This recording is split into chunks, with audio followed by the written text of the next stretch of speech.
What's up, y'all? So today we're gonna jump right into it, and we're gonna talk about the Super Bowl halftime show and why it's important, the message behind it, and why it kind of offends people. Why there was an alternate halftime show, and just the entirety of what this halftime show means for us as Americans. So let me get into it. A lot of people are upset on the right.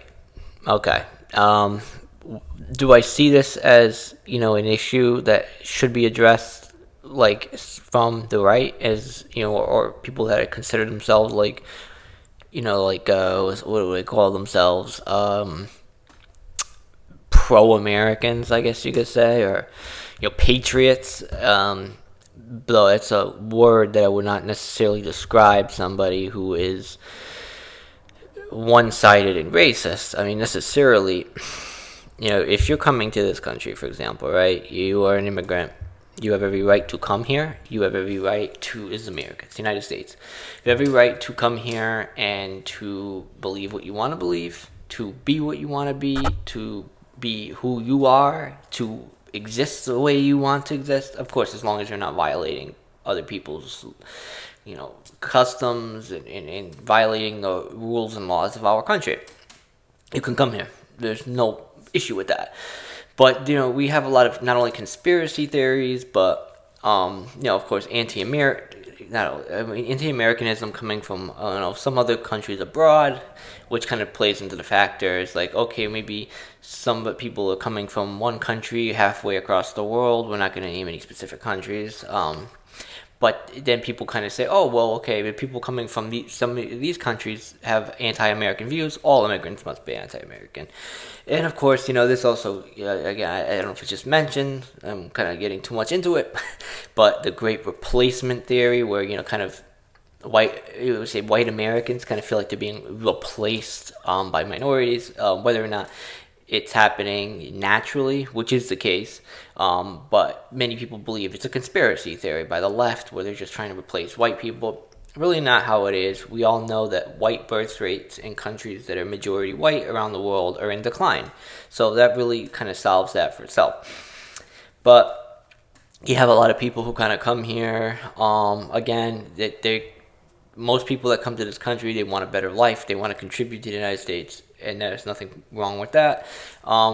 Yes, during the Biden presidency, many people were allowed to come here and walk straight over the border. So we kind of have that, image in our heads is when we kind of think about immigration now, where it's like, okay, all these people were just allowed to flood the border, which is, of course, wrong. I mean, we do have to have laws and regulations and rules in place because, not just because we don't want to help other people and allow people to come here, but there is a process, not only that, but there's also, only so much that we can do to absorb that many people and to help them with the available resources that are here in this country, because this country, as we famously know, has a very dire and bleak economic situation, excluding the broader economy, but more or less when we talk about the national debt, the budget deficit at a federal level, and of course state and municipal levels. It's a massive conversation, but we're going to focus on the Super Bowl, why it's important, the Super Bowl halftime show, why it's important, and why people are so upset about it.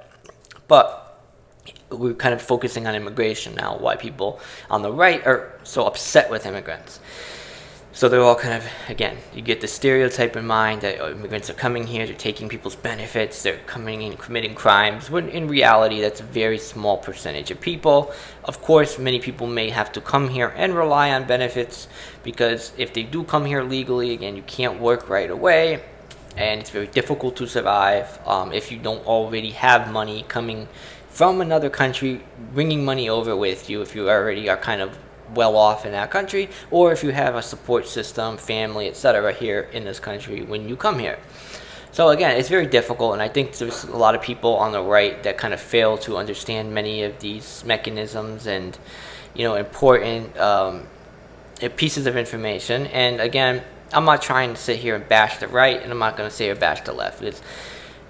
I am a Democrat, but I am not what we would call a extreme leftists. Like, I'm not the type of person that you're going to find at a protest in Portland or Seattle. I'll tell you that for sure. I do have some opinions that lean conservative. But when it comes to immigration in this country, I am very liberal because I think that people should have the right to come here. I mean, this is not anyone's country. We all know history. We can go over this all day about, this was originally inhabited by the Native Americans. And then you had settlers coming from Great Britain. You had settlers coming from France. You had settlers in the areas coming from Spain. And you had settlers coming from the Netherlands. So, we can go over this all day. And argue back and forth, but not important right in this conversation. What we're really just trying to talk about here is, again, going back to the halftime show, why Latin Americans and Hispanics and just people from the central and southern half of the Western Hemisphere, why their culture was kind of presented yesterday, because it's at threat. And we know with the situation with immigration and customs enforcement here in this country, what should be supported is that we are deporting people who are criminals, who are supporting drug cartels and terrorist organizations, not chasing down, even though they may not have legal status, chasing down innocent families and children and women and elderly people and deporting them, because that is the wrong message to send in terms of our democratic ideals. But again, these people were allowed to come into this country, and whether or not we agree with it or not, they are here already. They have started a life, and I don't see it as morally right to pick them up and dump them outside of the country, because our government that we democratically elected in the past, whether or not we agree with them or not, did allow many of these people to come here. So with them being here, as long as they are law-abiding citizens and doing their best to get by and supporting our country, they should be allowed to stay. That's my personal opinion.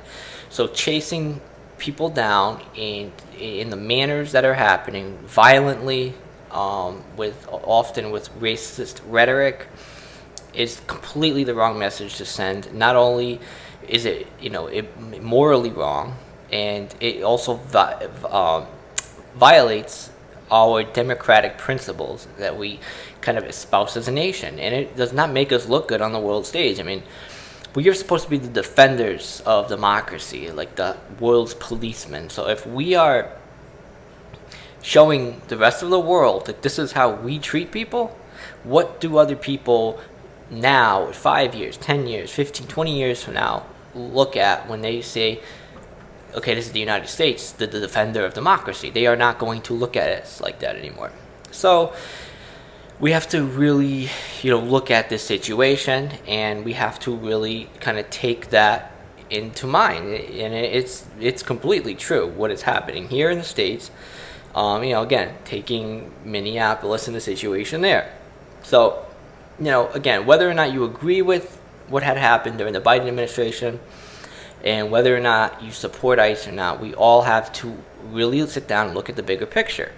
How the immigration and customs enforcement and the Trump administration is treating people that they are rounding up and arresting is wrong. The way they are going about this, it's violent, and it's completely against the democratic principles that our nation was supposedly founded on and is supposed to represent.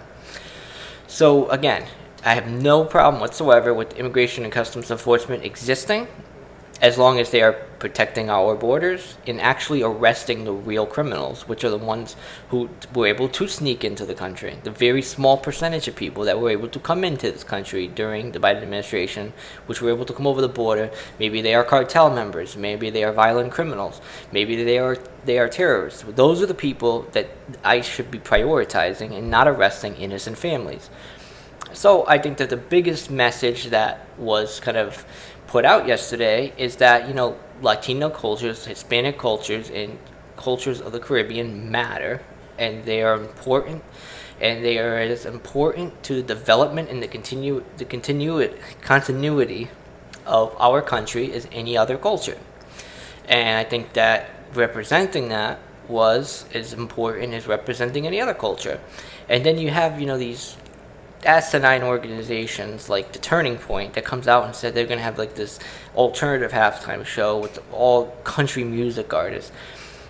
I don't think that they understand Turning Point, because every year, let's say, every year, the Super Bowl has like a different performer, whether or not they're a different race or ethnicity or religion or whatnot, different style of music. It's different every year. The message is different every year.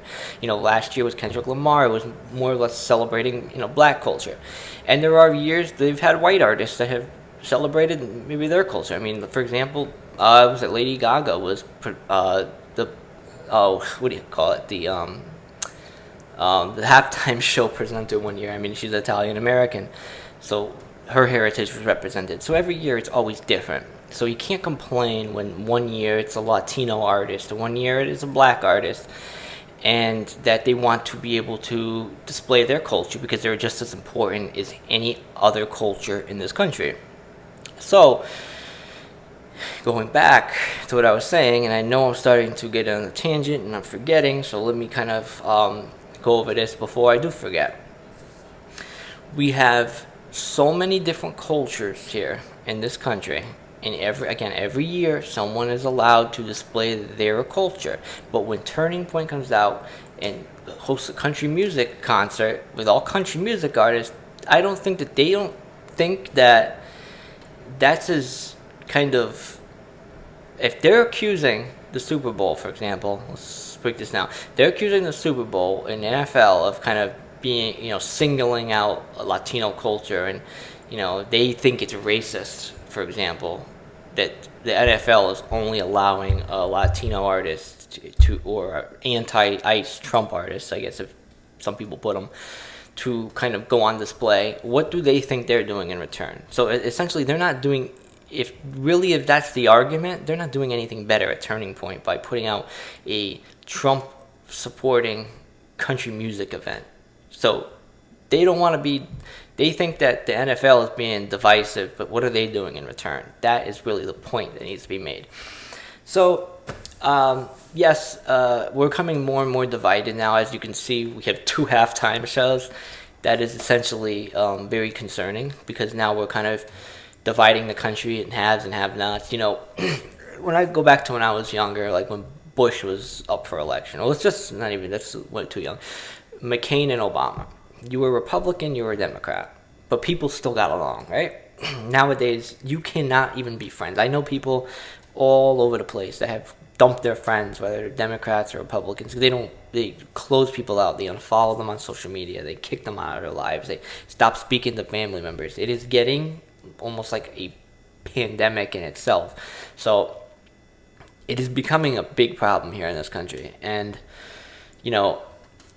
the more and more divided we become, the more and more these issues become exacerbated. They become more important, not only to our daily lives, but they affect us on a more severe level.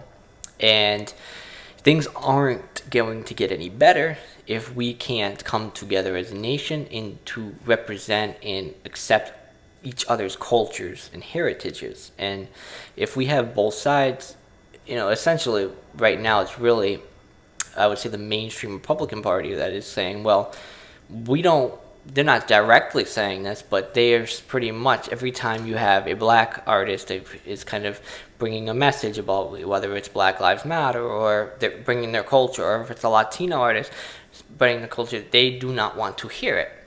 And I'm sure there's people on the Democrats. I mean, I'm not really sure. I actually know people that have their own racist views when it comes to, against white people. So, there are racists on each side. Let's just make that clear. But what's really important is that we have to put all of this aside, and we have to learn to grow together and to assimilate together as a nation. And there's no such thing as a great replacement, that you might see some conservative conspiracy theorists kind of pushing, because that's just not how it is. There's every ethnicity and race, depending on what country you're in, everywhere, there's different birth rates everywhere. For example, you just look at Japan and South Korea, for example, how the countries are declining because the birth rates are just so low. And the same thing is happening in many European countries, and it is starting to happen here. There's nothing we can do unless we obviously want to work on that issue separately and say, okay, then maybe the government, for example, I believe in Hungary, for example, they were trying to pay mothers to, support children, have children. If we do something like that here, hey, and if people start to grow, and again, if people say, well, they don't have to like, for example, like if you're a racist and you don't like another race, you don't have to like the person, but you have to coexist. You have to get along. We have to work together because we live under the same roof. We are Americans. And America, the United States, has had a long, tumultuous history, but we still have to get along. We have to work together, right the wrongs of the past, so that we can make a better future for people that come after us. And I really think that's like the big message. It's just celebrating culture and trying to bring people together. And even as Bad Bunny said at the Super Bowl, it's really not about whether or not you speak English or Spanish or whatever. It's really about enjoying the vibe and coming together and kind of coexisting and, just having fun, dancing, and etc. And I think it's extremely important that, as Americans, we need things like that in our lives to kind of shape and really just mold what it means to be an American, because this isn't the 1950s, the good old boy times where just, if you were a white American patriot and you can, live in your perfect picture world. This is a world that constantly changes and evolves, and if you don't like it, well, you're just going to have to deal with it, and you're going to have to learn to accept other people and to get along. And I know there's going to be people that they can talk terrible about me all they want in the comments, but you can't drown out the truth. You can't drown out reality. You can talk all the shit in the world, but it's not going to change anything, because I'm one person and there's a million other people that are going to say the same thing I'm saying, and there's a million other people that are going to say the opposite, and everyone's going to take the flack for it. They're going to take the fall for it, but at the end of the day, what's extremely important is that we all learn to coexist, to get along, to celebrate one another's cultures. And of course, we can always, have our day. It's not like, for example, when you have a month like Black History Month, they're not trying to say that only African American culture matters and every other culture doesn't. That's just not how it was. We all know the tumultuous histories that each and every individualistic ethnicity and race has gone through, because there are certain groups of white people in this country. People from Italy, for example, the Italians went through a very difficult period of assimilation and a lot of racism when they came to the United States. And it also happened to many Slavic groups. For example, Polish people had a very difficult time coming here, and many groups from Western and Northern Europe were not that accepting of them. But Italians, Americans, when it comes to white people, I guess you could call, Italian Americans white. Depends on how you look at it. But them in general came to the country and they had a very difficult time. If you even look up many of the lynchings that had happened, especially in Louisiana, in the New Orleans area, back in the late 1800s, you will see that this was very frequent. After African Americans, Italian Americans were like the next frequently targeted group. So they were not able to come here and have an easy life. So there has been a massive history of racism across all ethnicities and races, and it also goes deeper into religious hate.